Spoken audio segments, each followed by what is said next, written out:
네, 역대하 16장에 있는 말씀으로 그가 변한 이유라는 제목으로 하나님 말씀 나누려고 합니다.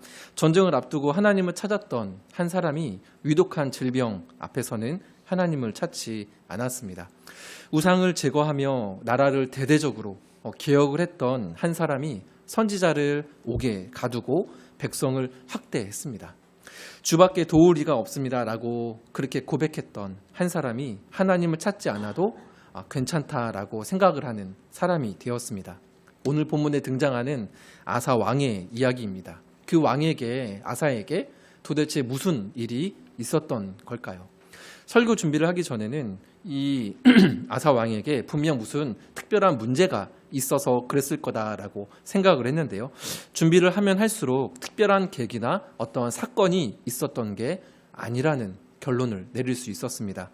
이 인물에 대하여서 우리가 자세하게 살펴보기 위해서 역대하 이제 14장부터 저희가 한번 좀 살펴보면 좋겠는데요. 14장은 아사 왕의 초기 약 10년 정도의 이야기를 보여줍니다.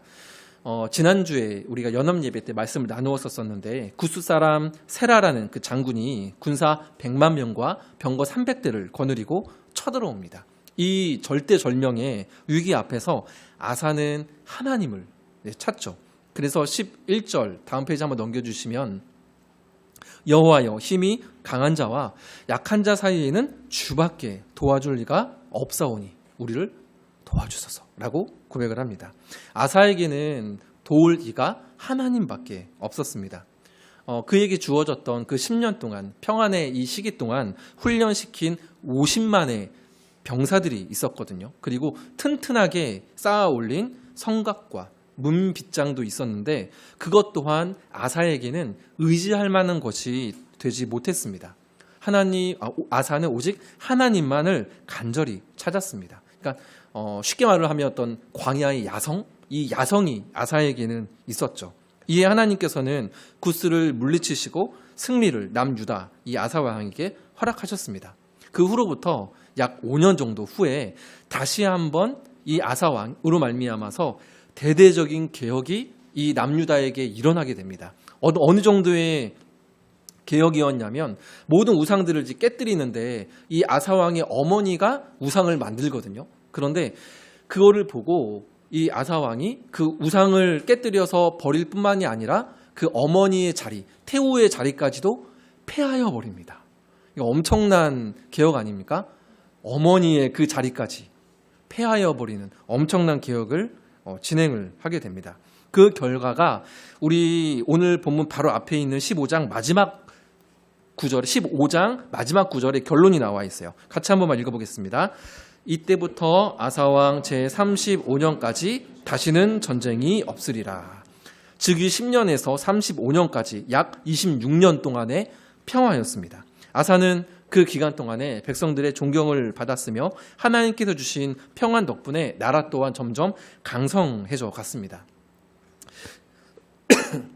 그러던 어느 날 그들 누리고 있었던 그 평화를 깨뜨리는 소식 하나가 날아듭니다. 이제 바로 오늘 본문인데요. 1절을 한번 제가 읽겠습니다.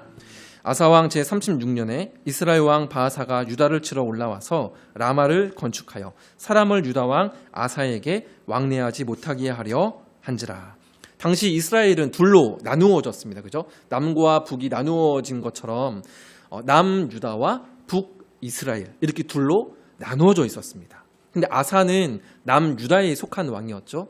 그런데 이 36년째가 되던 해에 즉위 36년째가 되던 해에 북이스라엘에 있던 바하사가 전진 기지를 구축을 하는 겁니다. 라마라는 지역이 있었는데 그 라마는 남유다의 수도인 예루살렘에서 북쪽으로 한 8km, 9km 정도밖에 떨어져 있지 않은 곳에 위치한 이제 지역이었거든요. 그런데 저 위에 사마리아에 있던 이 북이스라엘에서 밑으로 쭉 내려와서 이 라마라는 이 남유다에 가까운 지역에 전진 기지를 구축을 하니까 이게 이제 남유다, 특히 이제 아사왕 입장에서는 굉장한 압박으로 이제 느껴졌겠죠. 근데 그 바하사가 그렇게 전진 기지를 구축한 이유는 사실은 자신들의 있는 북이스라엘에 있는 국민들이 백성들이 자꾸 남유다로 이동을 하기 때문에 그랬습니다.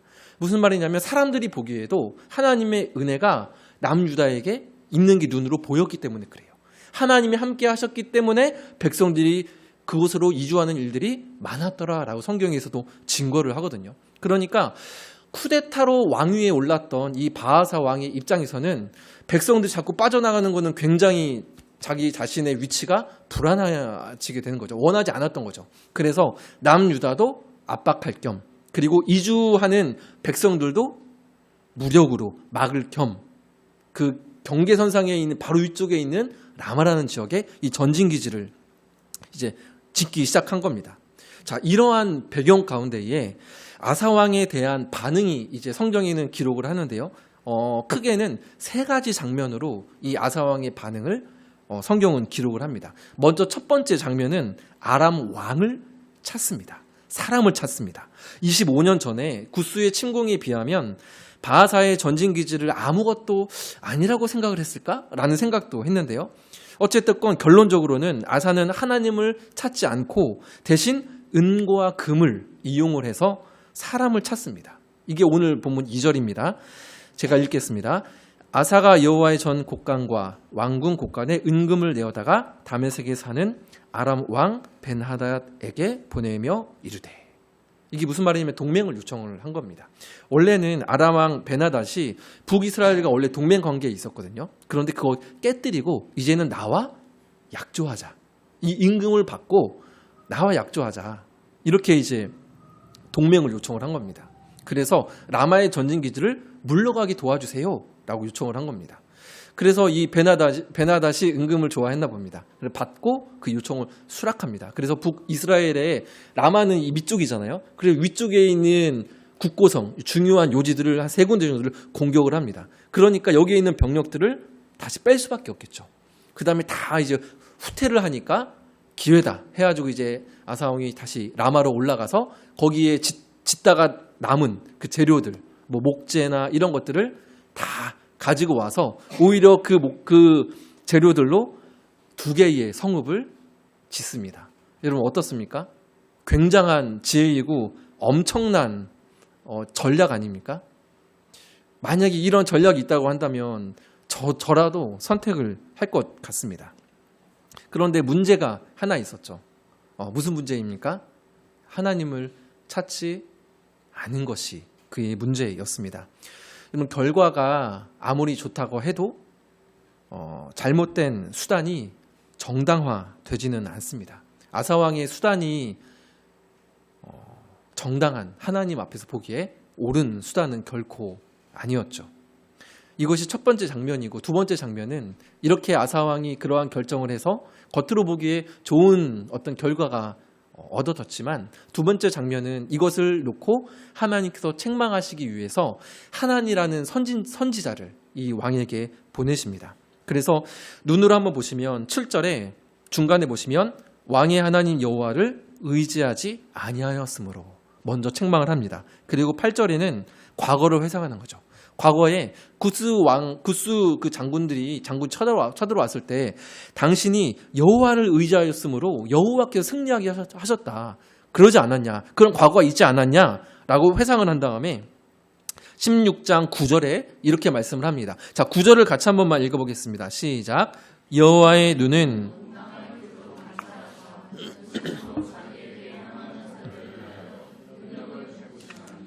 이 일은 왕이 망령되이 행하였은즉 이후로부터는 왕에게 전쟁이 있으리다. 아멘. 그러니까 하나님은 온 땅을 두루 감찰하셔서 자신을 전심으로 찾고 의지하는 자에게 도움을 베푸신다.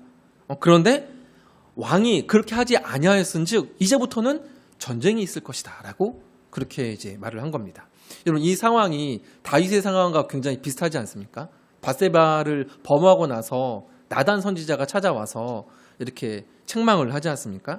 이는 분명 책망이기는 하지만 분명한 은혜였습니다. 여러분 은혜가 맞나요? 책망이 은혜가 맞습니까? 맞죠. 왜요? 돌이킬 수 있는, 회개할 수 있는, 내가 그걸 인지하지 못했는데 나단이 와서 바로 당신이요 했을 때 내가 바로 그 죄인이었구나. 다윗이 깨달았던 것처럼 책망은 책망이긴 하지만 때로는 쓰지만 돌이킬 수 있는 기회를 하나님께서 허락하여 주신 거기 때문에 분명 은혜였습니다. 그렇지만 아사의 반응은 다윗과 같지 않았죠. 10절에 보면 아사가 노하여 선견자를 옥에 가두었으니 이는 그의 말에 크게 노하였음이며 그때의 아사가 또 백성 중에서 몇 사람을 학대하였더라 합니다. 10절에 두 번이나 노하였다라는 말이 등장하죠. 아사가 노하여 또 좀 지나서 그의 말에 크게 노하였음이며 라고 다시 한번 그 노함의 정도를 서술을 해줍니다.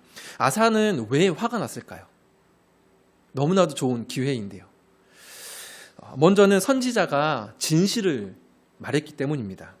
자신의 잘못을 그 진실을 들으므로 말미암아 잘 알았지만 들을 귀 없는 그의 마음은 진실을 받아들이지 못하고 인정하지 못하고 되려 크게 분노했던 거죠. 그리고 이 아사 왕이 이 당시가 즉위한 지 36년 차 아닙니까? 36년이면 군대 말로 속된 말로 왕의 짬밥이 얼마나 깁니까? 그동안 쌓아온 명성과 수고가 있는데 네가 감히 나에게? 하면서 아사 왕은 자신이 갖고 있는 지위로 선지자를 감옥에 가두어 버리게 됩니다. 아마도 추측컨대 아사 왕은 그 오랜 기간 동안에 권력과 명예의 단맛에 취해 있었던 것 같습니다. 10절 끝에 있는 서술이 이를 뒷받침해 줍니다. 또 백성 중에서 몇 사람을 학대하였더라. 사람을 학대하였더라라는 것은 무엇입니까? 자신이 갖고 있는 힘과 권력의 남용입니다. 하나님을 찾는 신뢰하는 믿음이 사라지자 지극히 인간적인 본성이 드러나게 된 거죠. 어떻게 백성들을 국민들을 학대할 수 있어? 라고 하지만 그것이 원래 사람의 모습인데 믿음이 사라지자 인간의 본성이 그대로 나타나게 된 거죠. 그 권력과 힘으로 백성들을 학대할 뿐만이 아니라 말씀을 전하는 선지자까지 옥에 가두게 되죠. 이에 대한 그 어떠한 신하도 조언을 함부로 하지 못했습니다. 하나님의 말씀을 전하는 선지자에 대해서도 귀를 닫고 분노까지 했는데 감옥에까지 가두었는데 그 어떠한 신하가 말을 한들 들을 수가 있을까요?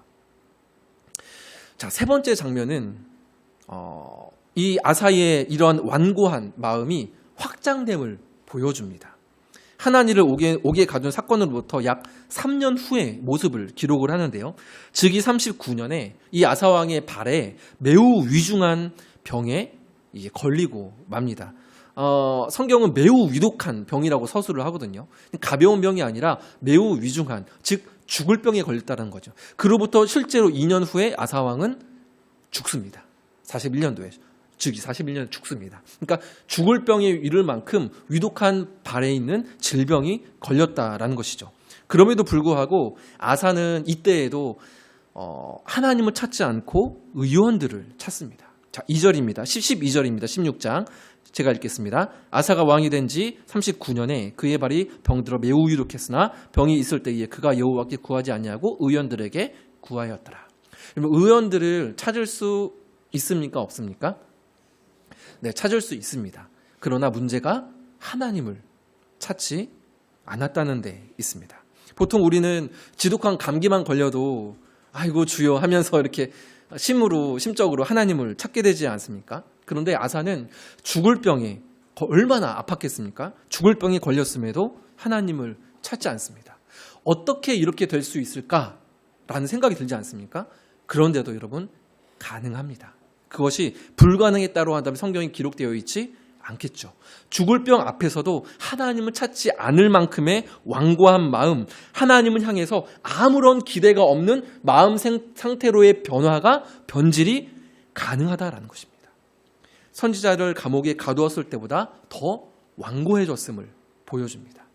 이걸 보면 이 장면, 세 개의 장면이 여러분 이제 그려지시죠. 근데 이 세 장면이 점점 마음이 더 변질되어지는, 점점 더 심해지는 그 과정을 그리고 있습니다. 그래서 그 첫 번째, 하나님을 찾지 않고 아람 왕을 찾았던 이 첫 지점을 생각을 해보면 이미 그 전에 하나님을 찾지 않았던 이 왕이 나라의 아주 작은 일을 결정함에 있어서도 하나님을 찾지 않았던 그 일들이 사실은 이미 여러 번 반복되었을 것이다라고 우리가 어렵지 않게 추측을 해볼 수 있습니다. 자, 그럼 우리가 한번 이제 이 살펴본 장면들, 본문을 가지고 우리가 좀 고민을 해보기를 원합니다. 살펴본 것처럼 아사의 변화는 점진적으로 이루어졌다고 우리가 결론을 내릴 수가 있습니다. 그를 변하게 한 가장 큰 이유는 하나님을 찾지 않음이었고 그것이 가장 큰 문제였습니다. 하나님을 찾지 않음이 문제였습니다. 그런데 우리가 여기서 주목해야 하는 부분은 하나님을 찾지 않게 된 배경입니다. 그 배경에는 무엇이 있을까요? 본문에서는 정확하게 이것이 아사로 하여금 하나님을 찾지 않게 된 배경이었다라고 서술을 하지는 않습니다만 본문에 드러난 여러 가지 정황들을 가지고 결론을 내릴 수 있는 하나님 찾지 않게 된 배경이 한 가지가 있습니다. 여러분, 무엇이 이 아사 왕이 하나님을 찾지 않게 된 배경이었을까요? 바로 26년간의 평화였습니다. 그간의 평화가 아사로 하여금 하나님을 찾지 않게 했습니다. 제가 앞서 연도를 계속해서 말씀드린 이유가 바로 이 때문에 그렇습니다. 그에게 주어졌던 평화의 시간이 절박함을 가져갔습니다. 간절히 부르짖었지만 전쟁이 없어지자 간절함도 사라지게 되었던 거죠. 평화는 또한 의존할 것들을 만들어 주었습니다. 나라가 강성해졌고 성전 곳곳에 풍성한 은근과 양식이 쌓여 있었습니다. 외교적인 관계도 생겼습니다. 하나님 아니어도 의지할 은과 금, 사람들이 얼마든지 그에게 있었죠. 또한 평화는 그에게 성공적인 경험을 가져다 주었습니다. 왕으로서 능력을 인정받았습니다. 오죽하면 북이스라엘에 있는 사람들이 죽음을 어떻게 보면 정말 목숨 걸고 또 넘어오지 않았을까 싶기도 한데 그렇게 넘어오겠습니까? 그러니까 자연스럽게 나는 성공한 왕, 내가 이렇게 개혁을 해서 백성들의 칭송과 그 존경을 받으면서 내가 해냈다라는 그러한 자신감이 생겼을 겁니다. 결국에 이 왕은 하나님이 아닌 자기 자신을 신뢰하고 믿게 되었던 거죠. 아사 왕은 그렇게 조금씩, 아주 조금씩 하나님을 찾지 않게 되었습니다. 26년간의 아무 일 없는 그 평안한 그 평화가 아사 왕을 변하게 만들었던 거죠. 생각해보면 솔로몬도 동일했습니다.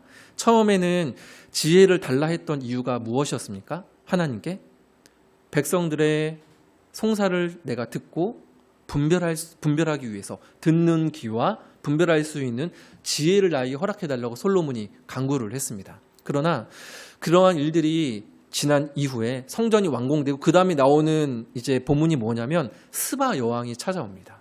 빈손으로 안 오죠. 정말 값진 보물들을 가지고 이 솔로몬을 찾아옵니다. 그런데 본문을 보면 또한 스바 여왕이 솔로몬을 찾아온 이후로 각국에 있는 많은 귀족들과 왕들이 이 솔로몬을 찾아와서 대화를 하고 보화를 가지고 와서 존경을 표합니다. 그 뒤로부터 솔로몬의 타락이 시작이 되었습니다. 성경에 분명히 그래서 타락이 시작이 되었다라고 말을 하지 않지만 솔로몬이 마주했던 사람, 솔로몬이 자리했던 그 자리가 솔로몬으로 하여금 그 마음이 변질되는 그 자리로 이끌었다라는 것이죠. 사람은 누구를 만나고 어떤 자리에 서 있느냐에 지대한 영향을 받습니다. 특별한 사건이나 죄가 있어서가 아니라 그 시간, 그 자리 자체가 사람을 무디게 만들 수 있다는 거죠. 사람은 바로 그런 존재입니다. 그게 바로 우리 인간의 모습이죠. 얼마든지 우리도 자신할 수 없습니다. 오늘 이 말씀을 가지고 좀 세 가지 간략한 어떤 적용점이라고 해야 될까? 우리에게 주어지는 교훈을 살펴보고 오늘 말씀을 정리하려고 합니다. 첫 번째 두 가지 적용할 부분은 사실은 기도와 관련이 되어 있는 부분입니다. 무엇이냐면 내가 머무는 자리, 내가 머무는 시간을 위해서 우리가 기도할 수 있겠다라는 생각이 들었습니다. 무슨 말이냐면 너무 삶이 어려우면 때로는 마음이 상해서 하나님을 찾지 못합니다. 공감이 많이 되시나요? 내가 경제적으로 어려울 때, 내가 하려고 하는 일이 잘 안 풀릴 때 하나님께 간절히 매달리지만 나아지지 않는 상황 속에서 하나님을 찾지 못하는 마음 상태로 얼마든지 우리의 마음이 바뀔 수 있다는 것이죠. 반대로 우리 상황이 너무나 좋아지게 되면 마찬가지로 하나님 찾지 않게 됩니다. 그래서 생각난 말씀이 잠언 30장 8절과 9절 말씀이었어요. 같이 한번 읽어보겠습니다. 곧 헛된 것과 거짓말을 내게서 멀리하옵시며 나를 가난하게도 마옵시고 부하게도 마옵시고 오직 필요한 양식으로 나를 먹이시옵소서. 혹 내가 배불러서 하나님을 모른다 여호와가 누구냐 할까 하오며 혹 내가 가난하여 도둑질하고 내 하나님의 이름을 욕되게 할까 두려워함이니이다. 아멘. 그러니 우리가 죽기까지 이 말씀을 정말 습관처럼 붙들고 고백할 수 있었으면 좋겠습니다. 주님, 나로 하여금 너무 마음이 힘들기도 하지 마시고 경제적으로 너무 가난하게도 하지 마시고 너무 부하게도 마옵시고 그래서 나의 마음이 너무 높아지게도 하지 마옵소서. 이 간구가 저와 여러분의 마음을 붙들어 줄 저는 믿습니다. 두 번째 간구는 우리의 듣는 귀와 부드러운 마음을 주시옵소서라는 이러한 간구입니다. 하나님께서는 아사 왕에게 하나니라는 선지자를 보내주셨습니다. 분명 보내주셨습니다. 문제는 그가 듣지 않았다라는 것이죠. 히브리서 3장에 보면 이런 말씀이 있습니다. 형제들아 너희는 삼가 혹 너희 중에 누가 믿지 아니하는 악한 마음을 품고 살아계신 하나님에게서 떨어질까 조심할 것이요 오직 오늘이라 일컫는 동안에 매일 피차 권면하여 너희 중에 누구든지 죄의 유혹으로 완고하게 되지 않도록 하라. 히브리서 말씀을 통해서도 사도 바울은 서로 피차 권면하는 것이 없으면 얼마든지 우리의 마음이 유혹 가운데 노출되어서 그 마음이 변질되어서 완고하게 될 수 있음을 하고 이렇게 말을 하고 있습니다. 26년간의 평화는 아사의 귀를 막았죠. 그러므로 우리가 간구해야 할 두 가지가 있다고 한다면 사실은 첫 번째는 진실을 말을 해줄 신앙의 동반자를 나에게 붙여달라고 우리가 기도해야 합니다. 결코 우리는 혼자 설 수 없습니다. 혼자 설 수 있는 그 자리로 내가 나아가서도 안 됩니다. 선지자 하나니처럼 하나님의 마음으로 진실되게 권면할 수 있는 동역자가 우리에게는 필요합니다. 저 또한 그러하기를 원합니다. 성도분들에게 제 마음을 진실되게 말을 하고 성도분들의 말도 진실된 그 말을 저도 듣고 또한 동료 목사님들, 목회자분들도 찾아가서 조언도 듣고 이야기를 하는 그런 관계가 있어야 합니다. 저 같은 경우에는 제가 애쓰지 않으면 고립되기가 너무 쉬운 자리에 있습니다. 때문에 그러한 것들을 제가 애써서 찾지 않으면 사실은 굉장히 단절되기 쉬운 그러한 자리에 있기 때문에 저 또한 이 부분을 준비하면서 정말 기도를 했던 것 같습니다. 여러분은 그러한 동역자가 있으십니까? 진실되게 내가 이렇게 신앙생활을 하고 내 삶에 했을 때에 그게 다시 한번 생각을 했으면 해봤으면 좋겠다라고 말을 해줄 수 있는 믿음의 동역자가 여러분들에게 없다면 그 믿음의 동역자를 나에게 붙여달라고 간절히 간구했으면 좋겠습니다. 또한 이것도 중요하지만 또한 중요한 것은 그 권면을 들을 수 있는 내 마음이 또 중요하지 않겠습니까? 권면을 듣고 돌이킬 수 있는 마음을 나에게 달라고 우리가 또한 간구해야 되죠. 이를 위해서는 우리가 한번 생각해 보면 좋겠는 것은 여러분 마음을 우리가 사실 지켜야 되잖아요. 그러려면 부드러운 마음을 지켜야 되는데 부드러운 마음은 생명과 가깝고 완고한 마음은 죽음과 가깝습니다. 때문에 마음을 지키는 것이 생명의 근원이 이에서 나오기 때문에 마음을 지키는 것이 무엇보다도 중요하다라고 잠언에 또 말씀하지 않습니까? 그러면 여러분 마음을 우리가 어떻게 지킬 수 있을까요? 결론적으로 말씀드리면 마음은 내가 스스로 지키지 못합니다. 마음을 스스로 지킬 수 있다라고 말을 하는 것은 다른 곳의 타 종교이고요. 우리 기독교 신앙은 마음은 내가 스스로 지키지 못합니다가 우리 기독교 신앙입니다. 그러면 우리가 마음을 스스로 어떻게 지킬 수 있습니까? 하나님, 내가 내 마음을 스스로 지킬 수 없으니 하나님께서 내 마음을 지켜주시옵소서라고 고백하며 기도의 자리로 무릎을 꿇고 나아가는 것입니다. 그럴 때 하나님께서 우리의 마음을 지켜주시는 겁니다. 내가 내 마음을 지키려고 애쓰는 것은 수양이죠. 그럼 머리를 깎고 산중으로 들어가는 것입니다. 그러나 우리의 기독교는 내가 마음을 스스로 지킬 수 없습니다의 종교입니다. 여러분, 좀 이상한 말을 제가 해보겠습니다. 몸이 안 좋아서 병원에 못 가겠어. 이상한가요? 돈이 없어서 돈 벌러 가지 못할 것 같아. 나 추석 때 너무 많이 먹어서 살쪄서 운동하러 가지 못할 것 같아. 이상한 말이죠. 때로는 우리가 신앙생활 하다 보면 예배 드리러 가기 싫을 때가 있습니다. 기도하러 가기 싫을 때가 있습니다. 저도 아침에 그렇게 일찍은 아니지만 8시에 기도하러 가기 싫을 때가 있습니다. 그런데도 기도해야 합니다. 그것이 유일한 해결 방법이기 때문에 그렇습니다. 우리의 마음은 내가 스스로 지킬 수 없습니다. 하나님 앞에 설 때에 나의 마음을 지킬 수 있습니다. 그냥 하기 싫으니까, 그냥 나는 자유하니까, 예수 안에서 자유하니까 예배의 자리를 놓치고 찬양의 자리를 놓치고 기도의 자리를 놓치면 내가 스스로 마음을 지킬 수 있는 방법은 여러분 결단코 없습니다. 그래서 내가 부드러운 마음을 유지하지 못하면 사실은 굳어지게 되고, 굳어지면 점점 죽음으로 갈 수밖에 없다라는, 어떻게 보면 사실은 진실에 가깝죠. 이 한 가지 사실을 우리가 두렵고 떨림으로 또 다시 한번 기억했으면 좋겠습니다. 마지막 세 번째 적용인데요. 사명입니다. 아사왕 초기 그에게는 오직 하나님을 구하는 신앙개혁이라는 선명한 사명이 있었습니다. 얼마나 그 사명이 또렷했으면 아까 나눴던 것처럼 어머니 자리에, 그 태우의 자리까지 패하여 버리겠습니까?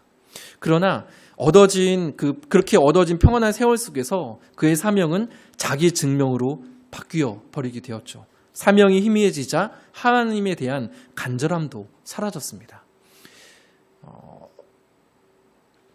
훗날 이 땅에 오신 예수님께서 수많은 핍박과 시험에도 불구하고 끝까지 십자가를 지실 수 있었던 것은 인류 구원이라는 사명이 선명했기 때문에 그렇습니다. 여러분, 안나 선지자를 아시죠? 84년 동안 과부의 신분으로 끝까지 금식과 기도로 성전을 지킬 수 있었던 이유는 그리스도를 보기 전에는 죽지 아니하리라라는 이 사명을 성령으로부터 시므온과 함께 받았기 때문에 그렇습니다. 하나님께서 여러분 각자에게 주신 부르심의 소망은 무엇입니까? 아시는 것처럼 거창할 필요는 없습니다. 나를 부르신 그 자리, 조금은 희미해졌던 그 사명의 자리가 있다고 한다면 하나님께 여러분 이 시간 기도하시면서 찬양하시면서 다시 한번 물어보시면 좋겠습니다. 그 사명이 혹여나 희미해져 있고 나의 사명이 내가 무엇인지 잘 모르겠다라고 한다면 이게 사실은 동력이 없을 수밖에 없습니다. 때문에 아사왕에게 그 사명이 희미해져서 그의 마음이 조금씩 자기중심적으로 옮겨갔다라고 한다면 하나님께서 나를 부르신 그 사명이 무엇인지 하나님 앞에서 물어보는 그러한 작업들이 오늘날 우리에게 참 필요한 것이 아닐까라는 그러한 생각을 해봅니다. 오늘 말씀 생각하시면서 이 부분들 우리에게 주셨던 말씀들 한번 생각해 보시면서 우리 찬양과 기도의 자리로 나아가면 좋겠습니다.